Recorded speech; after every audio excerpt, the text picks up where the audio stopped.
Hey, I'm not surprised, motherfuckers.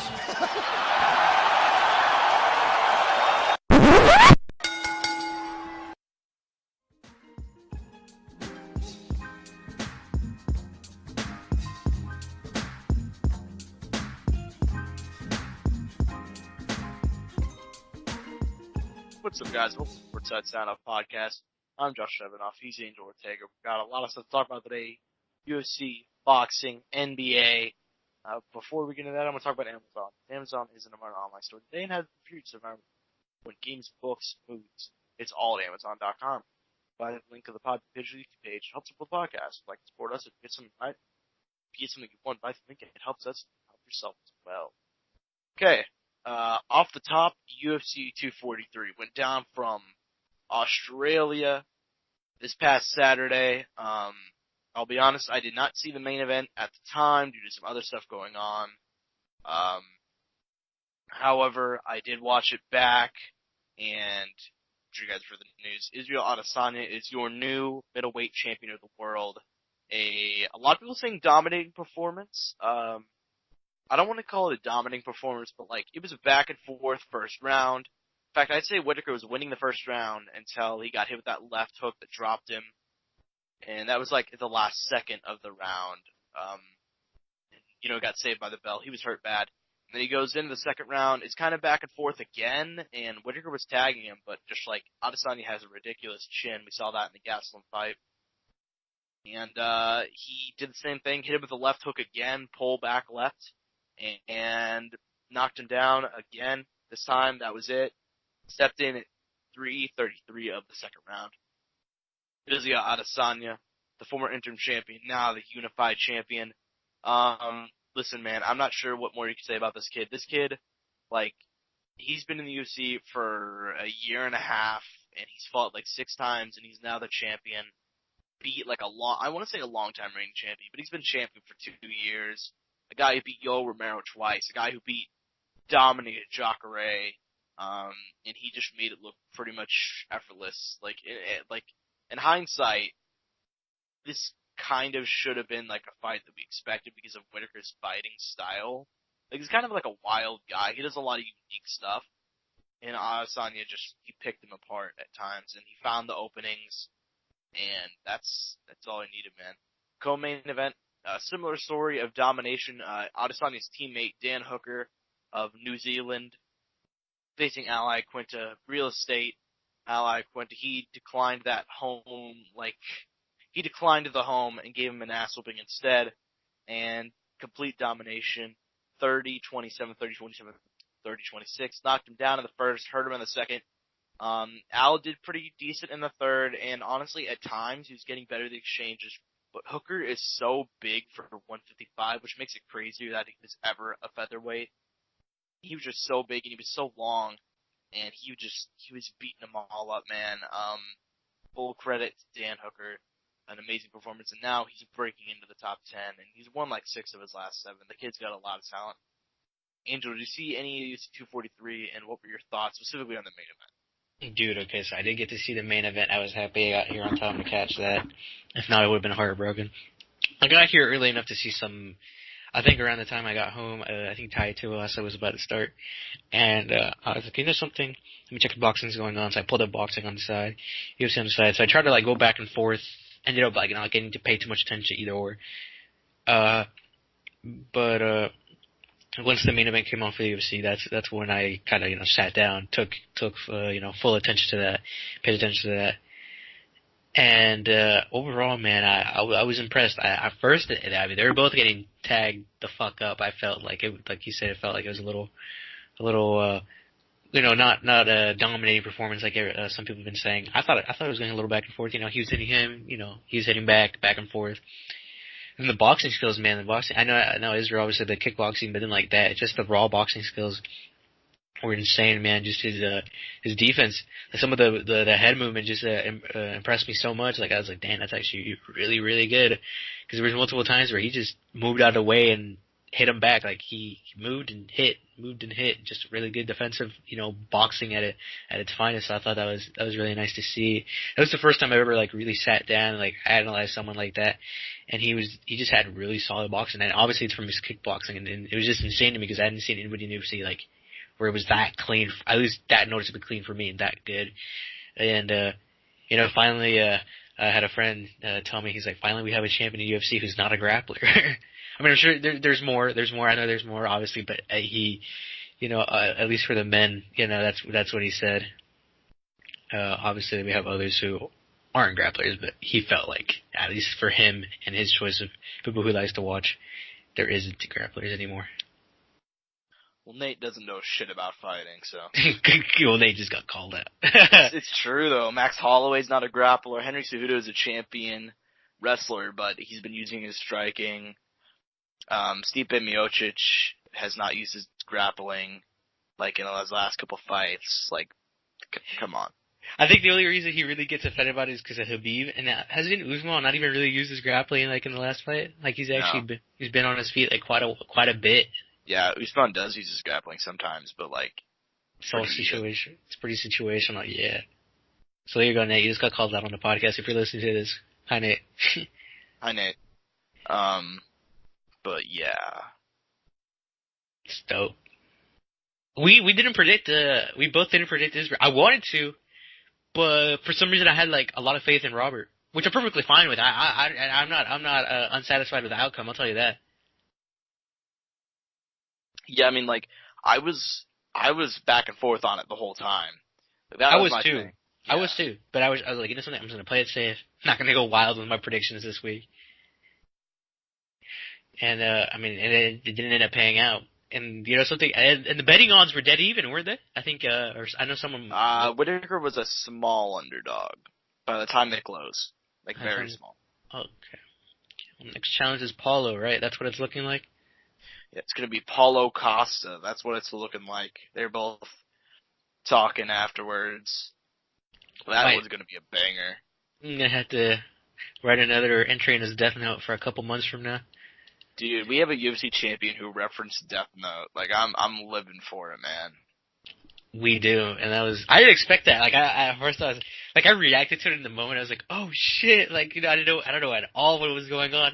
And then when you sent me that, I was like, I even loved it even more than I already did. Cause I was reacting to it, cause I'm like, oh, what does he do? He's taking notes. Oh shit, I got all hyped up. And then I really found out what he was doing, and I was like, oh fuck. Like, that's yeah, man, I was hyped. I was hyped. That was funny. Real hype. Very morbid, not thinking about it, but really hype. Yeah, it still worked out because he got the knockout. Like, it was pretty cool. If they would have asked him later on what he did and he didn't win the fight, that would have been pretty embarrassing. That would have been really embarrassing. Like, because Whittaker tagged him a few times. Like, that was within the realm of possibility that it could have gotten slept. Dude, no, like, we talked about it. Like, I mentioned it. I thought it was really, like, back and forth. Like, I thought they were both getting tagged the fuck up. That's why I don't like people that are like, he dominated the fight, and, like, I can't believe... Because I saw Whittaker say something like, I feel like if I got that one back again, I would have made some different decisions, and I feel like I could beat him. Like, I feel like I could get him. And then everybody like, what the fuck is he talking about? What are you talking about? He must have hit his head like he got dominated. I'm like, you didn't get dominated. Like, it was a pretty much a back and forth fight outside of, like, difference is, they both tagged each other, they tagged each other a couple of times. The difference is that, Adesanya just connected cleaner. And that was pretty much it.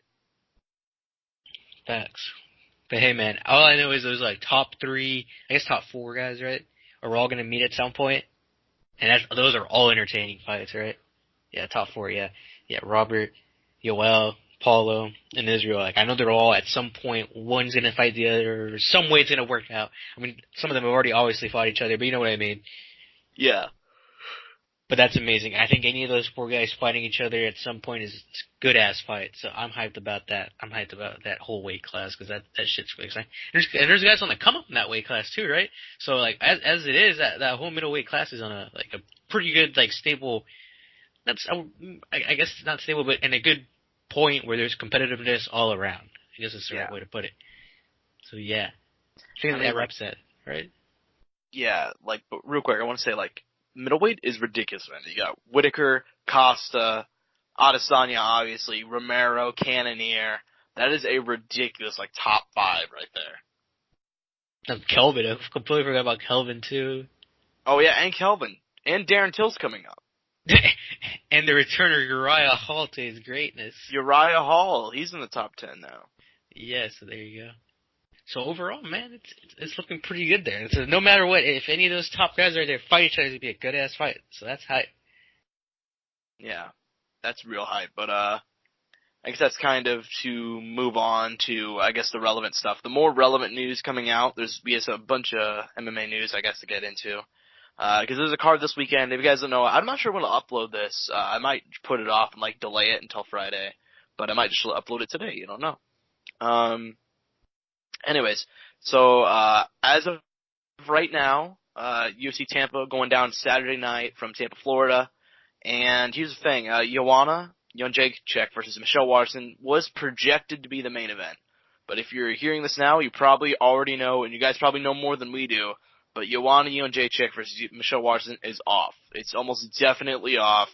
It was Joanna, former strawweight champion, Michelle, former Invicta strawweight champion, current, top 5 fighter. The winner was going to get a title shot. That was pretty much, Dana White said it before, winner gets a title shot. Joanna apparently told the UFC on today, or a couple days ago, we didn't know the exact date, that she's not going to make weight. She cannot make 115, she cannot make 116, she cannot make anywhere around that. She will not make official weight. And that's an issue. And Michelle Waterson's like, if you can't be a professional, I'm not going to fight you. And the UFC's like, no, I'll fight her at a catch weight. And Michelle's like, no, I will not fight her if she cannot be professional. And then the UFC came up with Mackenzie Dern. They came up with Amanda Ribas, 2 other talented prospects on the card. And they're like, she's like, no, I'm going to fight the opponent at the scheduled weight that we were supposed to fight at. And, like, in case you guys can't get it, I'm completely on board with Michelle Waterson in this situation. But anyways, to get further into that, then they were like, okay, you fight Joanna on this card, or do you fight Jessica Andrade at UFC 244? Those are your 2 options. Which is like, so they're putting Michelle Waterson in a terrible position to either face a champion who's like a really bad matchup for her, or to fight somebody who is not professional enough to make weight. And they're pretty much just punishing her because she does not want to fight her, despite the fact that Joanna's the one who's being unprofessional and can't make weight. That's just my opinion. But, I guess to get to Michelle Waterson's basically out. That's the thing that's confirmed. Michelle Waterson's almost definitely out. Apparently Angela Hill, I saw, is rumored to be stepping in for like a catch weight. I know Angela Hill's actually from Tampa, from Florida, in that kind of like area. And like, she could step into that fight. That's the rumor, that she will step in for like what would be a catch weight against Joanna. And I don't know what we're supposed to preview here, considering they don't even know the main event. But, I don't know. So I guess we're just gonna go to the co-main, but that's sort of the news. It'll probably be Hill and Joanna. If I had to put money on it, that's what I would guess, if I had to wager. Because they talked about making Crone Gracie versus Cub Swanson the main event. But you're having a person with 1 UFC fight going against somebody on a 4-fight losing streak, which is crazy that Cub Swanson's on a 4-fight losing streak, but you gotta have that, or former champion, in the main event. So I'm pretty sure they're gonna try and do whatever they can to keep Joanna or Michelle on the card. Either one. So anyways, we can go to the co-main and one of the fight after that. Let's say those fights get taken off, so we'll go to Cub Swanson, Crone Gracie, main event / co-main. Whatever. I'm gonna take Crone Gracie here. Crone Gracie is only 4 or 5 fights into his career, and that's really, really crazy, but also the kid is legit. He's probably one of the greatest, jiu-jitsu, like, guys on the planet. You can look at his resume. He's a Gracie. He's about as old-fashioned as it comes when it comes to being a Gracie. You can see his, like, stand-up definitely is not very good at all. You saw that in the Alex Caceres fight. For, like, the minute they were on the feet, Alex Caceres tagged him a few times. But also, it doesn't matter, because if he gets a hold of you, it's over. And Cub Swanson is a guy, God bless him. He's not the best on the ground. He's a jiu-jitsu black belt, and we know his credentials, but he's just never been a good guy on the ground. Brian Ortega submitted him very quickly, almost submitted him twice, actually. One time the bell ran out. But it's like, he's not very good on the ground, like, when it comes to other top tiers, right? And Crone Gracie's about as top tier as it gets, so I'm gonna take Crone here. Angel, do you have any prediction for the main event / co-main / anything for the hell for this ridiculous card? Dude, I've done my research. This is the one fight I was going to talk to you about beforehand. I didn't get to. Oh, thank God. Yeah, obviously, we know Cub. The guy was a shit not too long ago. Recently got a title shot. Recently been shit though, sadly, so that doesn't help. Obviously, Gracie's, man, fucking legends when it comes to this shit, right? And obviously, dude, this man's literally probably done only jiu-jitsu since the moment he's been born. Obviously, I'm guessing, ever since, getting into MMA, he's gone beyond that and tried to improve on other things. Obviously the record, every single fight has been won via submission. I hope this one's an interesting one, at least submission-wise. Like, hey, let's hear something fucking wild that doesn't make any fucking sense, and it happens. But I'm gonna take Crone here, man. It's hard to bet against a guy who, from the moment he's probably been on this earth, the only thing he's probably practiced is jiu-jitsu, and he's so fucking good at it to the point where, it's the thing that it's the go-to thing for his rest of his, fighting career, and probably if he ever gets in an actual fight, outside in the real world.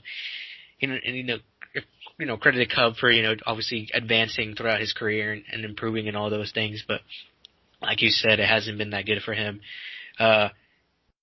And certain things would have to happen for Cub to win, like keeping it constantly, I'm guessing, on the feet, which will prove probably difficult since, no matter what, this fight's probably going to go to the ground as soon as it starts, and I don't know if Cub's done any preparation for that or if his team's doing anything for it. I'm guessing they have had talks about it, but I'm guessing to them it's just going to be like, just don't get to the fucking ground, bro. So, good luck to both of them, but I gotta take Crone here, man. Yeah, I'm gonna take Crone here as well. Like, he's so good on the ground. Like, you make a good point. Whenever this dude's been training grappling his whole life, he's got the advantage.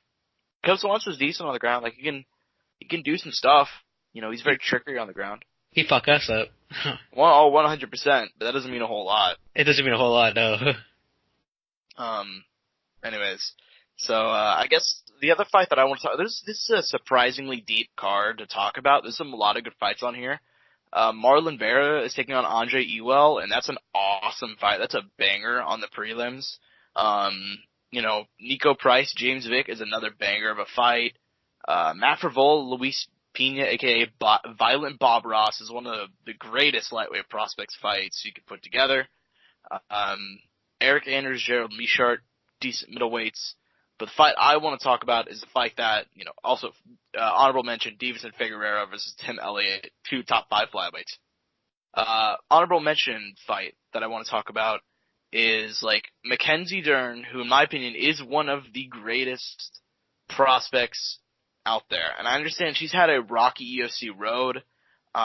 She came into UFC with a lot of potential. But the problem is obviously, she missed weight. She missed weight very terribly. She's missed weight twice, actually. She missed weight in her second fight, and she also missed weight against Amanda Cooper at UFC 224, and then she got pregnant and had a baby during the time since that fight has happened. And yet she's somehow slimmer than she was prior to having the baby. But her UFC career has been a rocky road. A split decision against Ashley Yoder. But, she beat Cooper but missed weight by nearly 10 pounds. But still, she's 7-0, and in my opinion, the greatest jiu-jitsu female fighter alive. She's legit. She is so good. A black belt in jiu-jitsu. The second she gets you down, it's over. Former Invicta fighter. She's fought in LFA a lot. She is legit, okay? 7-0.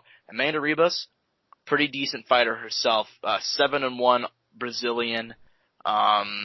Another really good prospects. Both of these girls are in their early 20s. She only has one loss, and that was Poliana Viana, who's a UFC fighter in her own right.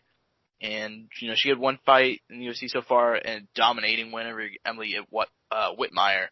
I'm gonna take Mackenzie Dern here. I think this is gonna be an awesome jiu-jitsu fight, though, and this is an awesome prospect fight. I love prospect fights. Both of these girls have high potential to get into the top 10, top 15 in their weight class. I don't think you have any opinion on this, though. No, I don't, but I do want to give a quick shout out to the boy Eric Anders. Eric Andrews is a hilarious dude. Oh, that's why I want to give him a quick shout out. So shout out to him. Good luck to him on his fight. I know he was on a three losing streak right there, but he bounced back, got a quick W. Hopefully he gets this one tonight. I mean, not tonight. Damn it, we're not doing it on the day of. Just remembered. But yeah, good luck to him on that. Yeah. But real quick thing about MMA news. Last night I got a thing. It was a notification from YouTube, and it was about 1 o'clock in the morning. Bellator press conference. I'm like, why the hell is there a best Bellator press conference going on at 1 o'clock in the morning? And it never hit me that they're in Japan. And I don't know if the news is that they're working with Ryzen, but I know Scott Coker and Bellator announced Fedor Emelianenko, the last emperor, is taking on Rampage Jackson in Japan. And let me tell you guys, that is about as, like, awesome as it gets, because I understand both these guys have way past their prime. That's whatever, that's fine. But, like, this is gonna be a banger, and I know a lot of people are like, this is gonna be so sad. I don't think it's gonna be sad. I'm living for this fight, man. Fucking excited, man. Like, I'm hyped for it. I understand it's like, you know, they're past their prime, but, like, their fights are still super entertaining. I can never think of a single bad Fedor fight, even in his old age. And the last time Rampage fought was like the Vanderlei, what do you call it when it's not a trilogy? They've had 4 fights. I don't know what a 4-fight thing is. Whatever. I have no idea either. I wish I knew. I'm kind of sad.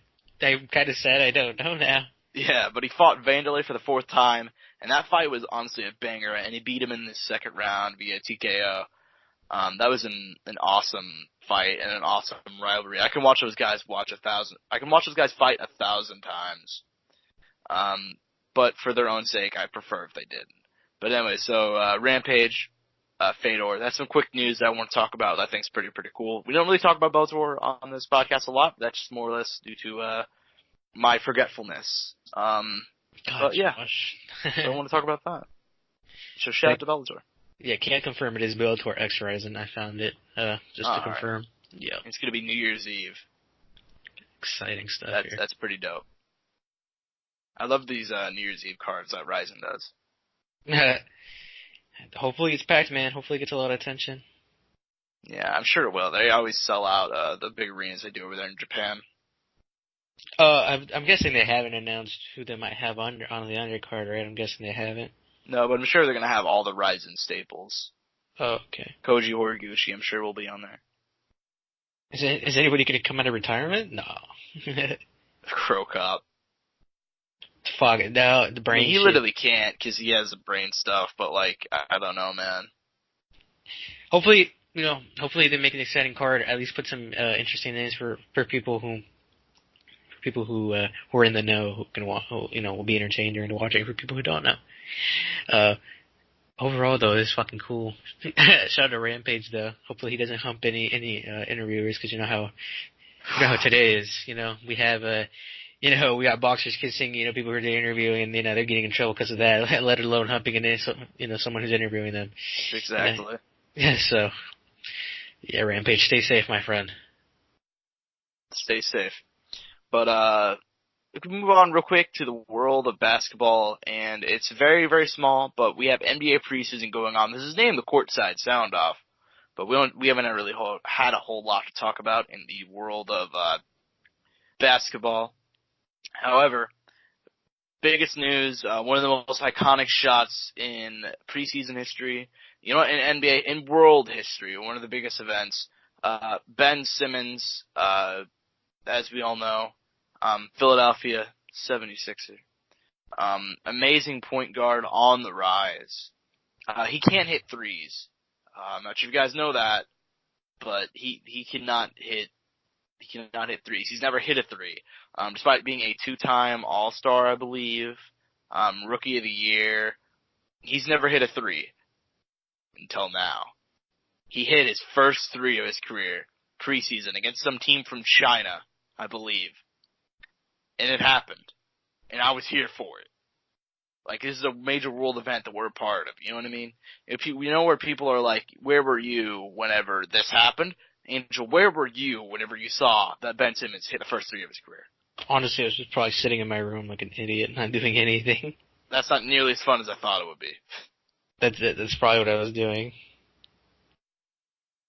Realistically, that's probably what I was doing. I don't know exactly what I was doing, but realistically, that's probably what I was just doing. It's probably playing a video game, knowing me. Well, fair enough. I was also doing the same thing, but Oh, whatever. okay, so you're gonna hate on me for not having an exciting moment. Then you didn't have anything exciting Okay, going fine, on. but I was hype for Steven Adams hitting his first three as well.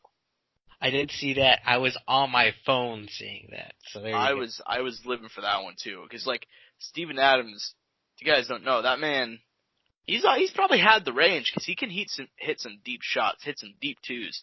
But last night he hit his first three as well. Has a whack jump shot. No offense to him, but it was. Hey, but dude, it works. It went in. Works. It went in. No. It went in. But the hand movement, the stroke, it was just all disgusting to look at. Not gonna lie to you. At least I thought it looked pretty bad. At least I thought the form was bad. I mean, it wasn't like Lonzo bad, but it was pretty bad.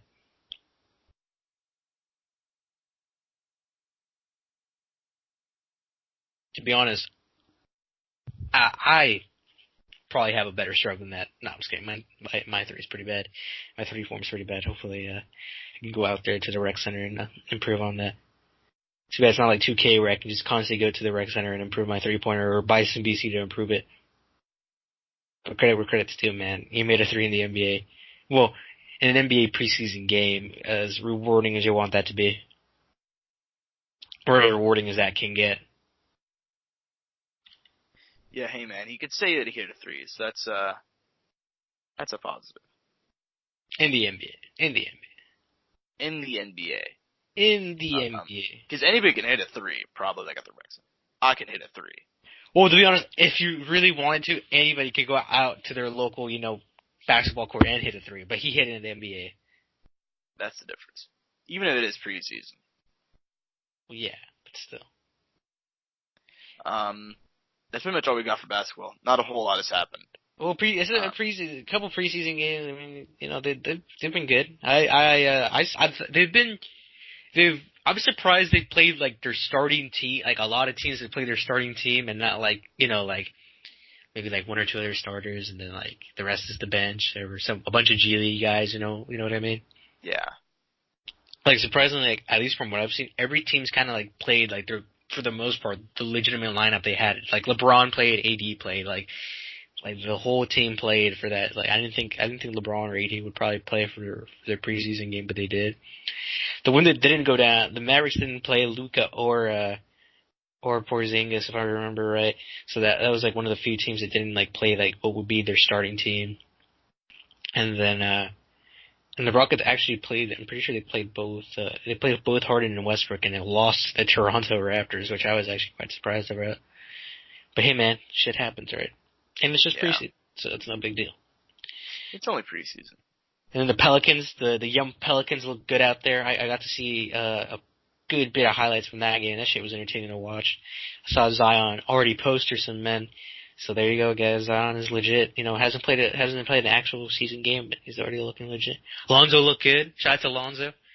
Ball family's looking good. LaMelo, quick shout out to LaMelo too. Overseas killing it, going up those ranks on the draft charts. So I know that overall in that sense the Ball family's looking good. Shout out to LiAngelo too. I know he hasn't been making any headlines recently. He's recovering. Poor guy. He's recovering from surgery, but the thing is, a couple teams had an eye on him prior to that. A couple of teams were going to give him an opportunity prior to that. So hopefully he comes back from that and he looks good. Either way, though, as for basketball, I mean, there isn't a crazy amount of news. We're still in preseason. Not in all reality, not that far away from actual season starting, though. We still got a bit of way to go, but we're not that far. We're a couple weeks away, man. It's very exciting, though. Exciting stuff here, guys. Not that far away. Exciting stuff. We'll have more stuff to talk about on the podcast. Yep. Weekly game predictions, maybe. I don't see why not. Pick a game of the week. Game of the week. Player of the week. Player of the last week. I don't know. Something like that. But either way, that's exciting. Exciting stuff here, man. Any more news we have to cover, Josh? We have the world of boxing to talk about. There we go, man. What's going on? Hit us with it. All right. So if you guys saw the fights last week. I saw the highlights. Triple G versus Sergey. A lot of people thought it was a robbery. Let me just say this right now. I get really sick and tired of people saying close fights are robberies. I understand that you were probably rooting for the upset because I too root for chaos. Whenever Ruiz was going against Joshua, I was like, bro, it'd be awesome if you knocked him out. And that's exactly what happened, and now we have chaos. I root for chaos.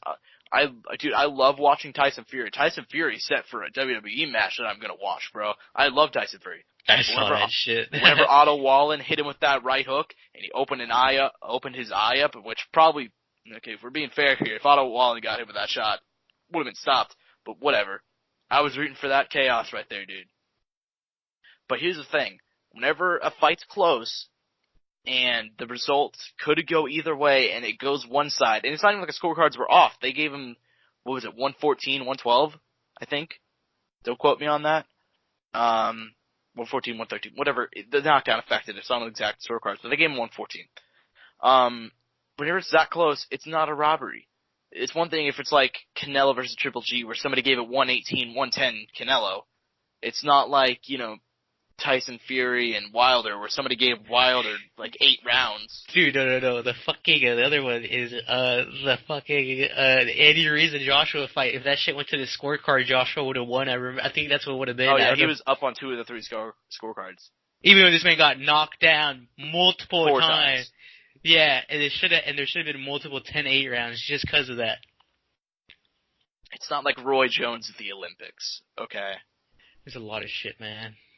It's not Floyd Mayweather versus Emmanuel Augustus. Our boy got robbed, but shout out to that guy. Anyways, listen. The problem is that people have too high expectations.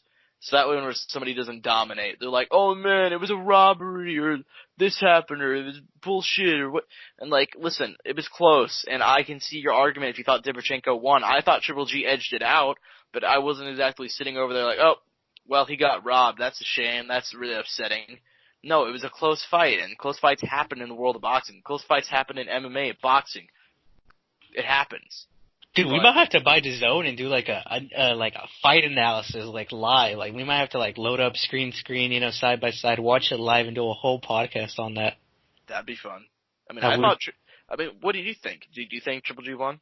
Dude, let me tell you this. I'll be honest with you. I told you, I pulled up the fight, and like I saw so first round was like, I remember one of the first rounds was like a 10-8, and I was like, oh, okay, well shit, that already gives you like a massive fucking lead in boxing. Like you should, for the most part, if you're able to keep it like relatively close from there on, you probably win the boxing match. Like I know that's or at least I feel like it tends to be like that. You know what I mean? Yeah. And then like fucking next thing I know, and then like I kept looking back and forth, but just because you tag, and he kept tagging the fuck up out of him, like tagging him up like a hella. But it didn't, just because you tag someone up doesn't mean you win the whole round. There's a lot of shit that goes on, between that moment, and I kept looking. It looked like Gennady was looking good. I mean, but I'm not gonna lie, I looked back, and then Durba was like looking pretty good too. I mean, he had like his moments too, where I was like, oh fuck. So like I said, I don't know. Like I think I need to go back and rewatch it at some point. I know I'm gonna buy DAZN for next month, so I might have to like go back and watch it next month, or maybe I might just buy it like this month and like I told you, come back and like do a whole fight analysis on this. Yeah. Listen, I think a lot of the outrage online upset me more than it probably should have, and I'll say this much: it was closer than probably Prime Triple G wins this thing in like the earlier rounds. Whenever he had. First 4 rounds are complete domination by Triple G. I mean, that's obviously just my opinion. But based on people that I've seen scorecards, and it was a knockdown as well, the first 4 rounds, he was beating the hell out of him. Like, is that just me, or? I don't know, man. People get upset on the internet, and then I had people telling me, I thought, just from the highlights it looked like Durba won. But granted, they're just highlights. People don't show the whole round. They don't show, especially in boxing, dude, where you just see a moment of a round. Just because you see a moment of a round doesn't mean they won the round. There's multiple reasons you can win a round, because of defense, because of a knockdown, because of many, many things, not just 10 seconds of a round. Yeah, like somebody can get rocked in a round. Like they can get rocked, not get knocked down, but they can dominate every other second of that round, and they can win that round. You know what I mean? For sure, man. I don't know. Overall, I thought Triple G won, but I thought it was really, really close. And I don't have a problem if he scored it for Sergey, but there was no robbery. There was no like bullshit involved. Like the scorecards were close too, so I don't know, man. I think it's okay. We'll live with it. Like I said, definitely want to have to rewatch back, or find at some point, like find time to rewatch. I don't know, man. Yeah, it's definitely one that's worthy of rewatch because it was an awesome fight.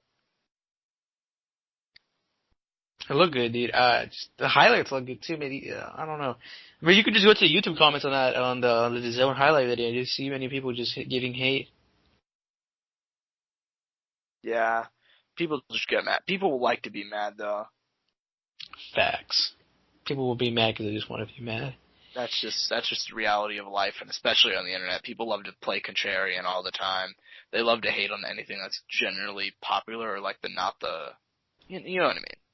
Sure, for sure. It's a life thing though. It's not even just a sports thing. Facts, man. Facts. But hey, man, that's how it be sometimes.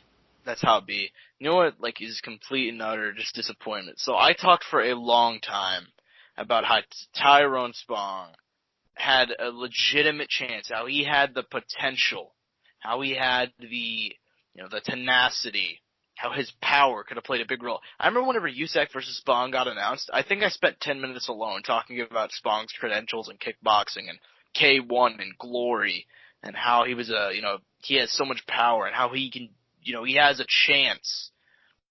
And then we're days away. We are so close to the fight. And he pops by Vada. And that's it. He's gone. And not only is he gone, they announced a replacement. And it's Chazz Witherspoon. Now, I don't blame you guys if you don't know Chazz Witherspoon, which, by the way, in my opinion, is the greatest boxing name of all time. But he is a 38-year-old guy. He is 38-3, which that's a pretty good record. Full credit to him. However, he's 38 years old, taking this fight on a couple of days' notice. I believe he's a 74th ranked heavyweight. According to BoxRec, he's 73rd in the world. I'm surprised if they got a guy who's actually in the top 100. So I'll give them full credit for that. Credit for that. I'll give them full credit. They got the guy in the top 100 on like 4 days' notice. But his biggest fights of his career was he lost to Chris Arreola in the, what is that? Is it the first round? It's a while back. Yeah, he lost to Chris Arreola. No other names stick out to me on his resume outside of my man Travis Fulton. If you guys don't know Travis Fulton, he's like 300 fights in MMA and combined. Also, he has a couple, like 100 in boxing. And he beat Travis Fulton, so I'll give him credit for that. But he does not have any real names, and he's kind of it just sucks. Because you know what sucks about this? USYK tried so hard to find a legitimate opponent for, like, his boxing, like, heavyweight debut. Like, he went, like, this is obviously, I mean, he's fought at heavyweight before, I believe, but, like, the big one, you know what I mean? This is a really, really big deal. And he tried to fight Takam, and then Takam got injured, and then he tried to fight Spong, and Spong isn't, like, a top 10, but he's, like, a top 25, and he's an insanely good prospect in his own right. Also, apparently he popped for clomiphene. That's what he popped for. Should I actually give this man Areola, if anything? He's coming off a loss, but, But also the problem is that he popped a few days before, so there's not many options. Oh, fuck, really? Yeah, you didn't know this happened? God damn, I didn't know that. Yeah, he popped literally, for not steroids. Clomiphene is like a estrogen blocker. So that's the thing that you take whenever you're coming off TRT or coming off steroids, because your body has not replaced the amount of, like, your estrogen and your testosterone start to level out more. So that's why you see dudes that are coming off steroids, they have, like, man tits or whatever. So he was taking clomiphene to block all the estrogen, so that way you have more testosterone than estrogen. Okay. I know a lot about this stuff because I remember whenever John Jones popped for this, like I think he also popped for clomiphene. I did a lot of research, so there you go. Okay. But anyways, so he popped. I want to say 2 days ago, and they found an opponent, Chazz Witherspoon. Like I said, full credit to the guy. He's stepping up, but it's prediction time. Do you think he gets Chazz? Do you think this turns into even a competitive fight? Shouldn't be. It shouldn't be. That's the thing. It shouldn't be competitive. Let me tell you this. Going into this fight, it should not be, like, once the fight starts, it should not be competitive at all. Like, once that bell rings, and if anything goes, like, south, that's not going to be a good look. Let me tell you that. Like, future-wise, that's not going to be a good look at all. It should be a very easy W. No matter. It should either be, like, a dominating, 12 rounds or a quick knockout within the first, 4. Yeah, sure. And here's the thing: is Chazz Witherspoon, based off of my very limited research upon, which, by the way, I love the fact that we're talking about a guy named Chazz Witherspoon, which is just a ridiculous. Sounds like a movie name, dude. Like It's a ridiculous boxing name. It sounds like a fucking like a horror movie character, like the athlete who dies because he's a douche. He's the guy that Rocky fights for the tune-up before facing Apollo. There you go. You know what I mean? He's that guy. And I tried to do some research on him, and I can't find, like, his he doesn't have an Instagram, and I don't think he has a Twitter. And there's nothing really that I can find information about him outside of, like, YouTube and, like, his very limited Wikipedia page. Which, full credit, he has a Wikipedia page, so he's kind of legit. Because, that's what we base. That's how we measure it. That's how we measure, their value as fighters for the most part here. But I mean, I don't know. I think it's really funny. But his Wikipedia page hasn't been updated in years, which kind of makes me wonder why he has it. Because Chazz Witherspoon, I believe it does not have any of his recent fights, but he has a Wikipedia page somehow. And he's not exactly one of those. I think part of my reason for thinking Spong had like a legitimate chance was like he had the size advantage, and he wasn't that old, and he had an insane amount of power. Chazz Witherspoon's Wikipedia has not been updated in 6 years, by the way. We should update that for him. Actually, oh my god, it's not in 2018. It's been 7 years. Never mind. Fuck. Now I'm gonna watch it, and I'm gonna be excited, but apparently, he's 38. He has all this stuff working against him. I'm gonna take USYK via. I think he'll probably make it to the third round. And by the way, this is really random, but it looks apparently Angela Hill's gonna step in for Joanna. Okay, there we go. I'm basing this off of her tweet. She said, quote, "You're fucking out. I'm fucking in. Hashtag UFC Tampa." There we go. Angela Hill's legit, dude. This is gonna be her 5th fight this year, and it's only October. And there's still time for more. There's still time for more. I love Angela Hill, dude. She is legit. But anyways, that's for boxing. I'm gonna take USYK via. I'm gonna go third round. I'm gonna give my man Chazz 2 rounds. He's like, I'm gonna go 4th round. We'll see. But poor guy. But good for him. He gets the opportunity. I love chaos. Some money in the bag, dude. You gotta look at that.